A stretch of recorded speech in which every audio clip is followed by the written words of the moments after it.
Hello and welcome to another edition of News Showcase. I am Priya, Tamil Nadu's first artificial intelligence news presenter.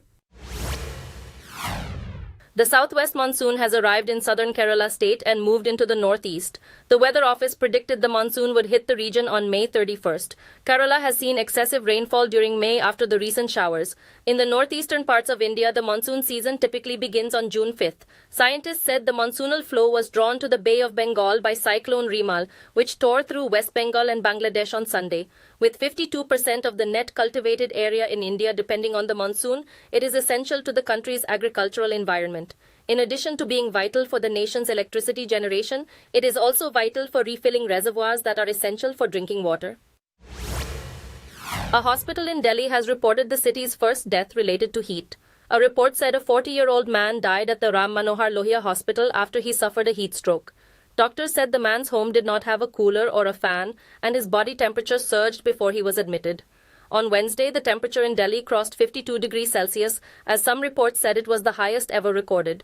The city has been hit by a severe water shortage as the heat reduced water levels in its reservoirs, and a dispute over water sharing with its neighbor Haryana has worsened the situation. The government of Delhi has said residents would be hit with a fine of Rs 2,000 if they use drinking water for other purposes. Reports say China has deployed its most sophisticated fighter jets less than 150 kilometers from India's border. Reports based on satellite images said 6 Chinese Air Force J-20 stealth jets have been seen at an airport that serves Shigatse, the second biggest city in Tibet, and is used for both military and commercial purposes. It said a KJ-500 airborne early warning and control aircraft was also spotted in the image. Situated at a height of approximately 12,000 feet above sea level, the airport is one of the highest in the world. The Indian equivalent of the Chinese jets are the French-made Rafales, which are deployed 290 kilometers away from the Chinese fleet in Hasimara, in West Bengal state. According to reports, the Indian Air Force declined to comment on the presence of the Chinese planes. India's Defence Research Department has successfully tested an air-to-surface missile off the country's eastern coast. The Rudra M2 missile was fired from the Russian-made Su-30 Mk-1 warplane on Wednesday. Defense Research and Development Organization said the flight test met all the trial objectives, validating the propulsion system and control and guidance algorithm. It said the performance of the missile has been validated from the flight data captured by range tracking instruments like electro-optical systems, radar and telemetry stations deployed by the Integrated Test Range in Chandipur at various locations, including those on board ships. Former Prime Minister Manmohan Singh has urged voters in Punjab state to make the best out of the final opportunity to protect democracy and the constitution in the country. His open letter comes days before the state votes in the final stage of India's national election. Singh, a renowned economist who was the country's finance minister and governor of the Reserve Bank of India, said the economy has been in unimaginable turmoil in the past decade. The letter said his Congress party increased people's purchasing power when it ran the government and pointed out, under the current government, household savings have dropped to a historic 47-year low. First results of the national election, held across 6 weeks, will emerge on the 4th of June. Police in Kashmir have filed a case against 16 army soldiers, some of them officers, for storming a police station in Kupwara district. According to official reports, 5 police officers and the head of the police station were injured in the incident, and some were taken to hospital. Social media users circulated a video that appeared to show soldiers rushing inside the police station late on Tuesday night. The army has called it an incident of minor differences and denied that it assaulted the policemen. Reports said the soldiers belonged to the 160 Territorial Army. The attack appears to be a retaliation after police raided the home of a soldier in a case they were investigating. Troops have been deployed to the region to fight insurgents who are opposed to Indian rule in the region. The Central University of Jammu successfully launched a radio sonde aimed at studying atmospheric pressure, temperature, wind direction and speed. The hydrogen-filled balloon was launched from a space facility in Jammu. It is a joint project of the National Remote Sensing Center, Indian Space Research Organization and the Central University. The balloon is stationed at a distance of 12 kilometers above the Earth and it transmits data over radio signals. India's space agency has been instrumental in providing state-of-the-art infrastructure and resources for the project. The launch of the radio sonde is expected to pave the way for future research endeavors and collaborations in the field of space and atmospheric sciences. This milestone event marked a significant achievement in the university's ongoing commitment to advancing space science research and technology. First results from South Africa's closely fought elections indicate the governing African National Congress is leading by 43%, followed by the Democratic Alliance with 26%.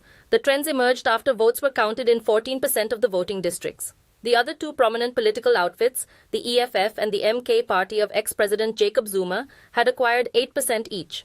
Reports say it is too early to guess the final outcome, which is not expected until the weekend. According to opinion polls, the ANC may be forced into a coalition if it loses its majority in parliament for the first time in 30 years.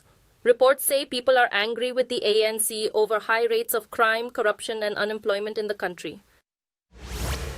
Israel's military has said it currently controls the entire land border of Gaza after seizing control of the strategically significant buffer zone known as the Philadelphia Corridor along the Gaza-Egypt border.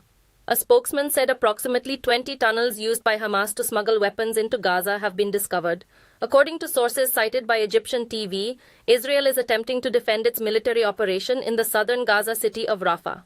In the past, Egypt has said it demolished cross-border tunnels, preventing the smuggling of any weaponry. Tensions between Egypt and Israel have risen since Israeli forces took over the Gazan side of the Rafah crossing 3 weeks ago as part of their offensive against Hamas. The health ministry run by Hamas has said that since the conflict began, at least 36,000 people have died in Gaza. In the largest national security case, a Hong Kong court found 14 democracy campaigners guilty of subversion and cleared 2 others. Of the 47 people charged with subversion, only 16 pleaded not guilty. The maximum sentence for subversion is life in jail. In 2021, they were all accused of planning an unauthorized election with the intention of overthrowing the government. They span the political spectrum of Hong Kong, from seasoned legislators to young activists. Their apprehension signified the largest operation conducted in accordance with China's 2020 national security law. Rights organizations claim the law has crushed civil liberties and fostered a climate of fear, but Beijing maintains that the law is necessary for Hong Kong's stability. The U.S. Department of Justice has said that law enforcement agencies from all around the world have taken down a global malware network that stole $5.9 billion USD and was connected to other crimes. Together with the FBI and other foreign agencies, the Justice Department took down what was deemed to be probably the largest botnet in history. Yunhei Wang, a Chinese national and citizen of St. Kitts and Nevis, is in charge of setting up and running the network. A botnet is a collection of computers that are under the control of a malevolent actor and have contracted malware. Conspiracy to commit wire fraud, substantial computer fraud, and conspiracy to engage money laundering are the charges brought against Wang. He may spend up to 65 years in jail if found guilty on all counts. A Nepali mountaineer has accomplished the astounding task of scaling Mount Everest 3 times in less than 2 weeks. Dawa Finjok Sherpa achieved the feat within 8 days, 13 hours and 35 minutes between May 12th and 20th. It was part of the 7 Summit Treks Everest expedition, which involved the use of supplemental oxygen. In 2017, Finjok was part of the mission to retrieve the body of Indian national Gautam Ghosh, who was buried under the snow at an altitude of 8,400 feet. Ghosh had died the year before during a climb to the world's highest peak.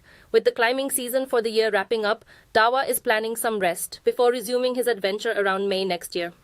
Thank you for watching. I am Priya, Tamil Nadu's first artificial intelligence news presenter. Do tune in, same time tomorrow, for a roundup of the latest news and updates in India and around the world.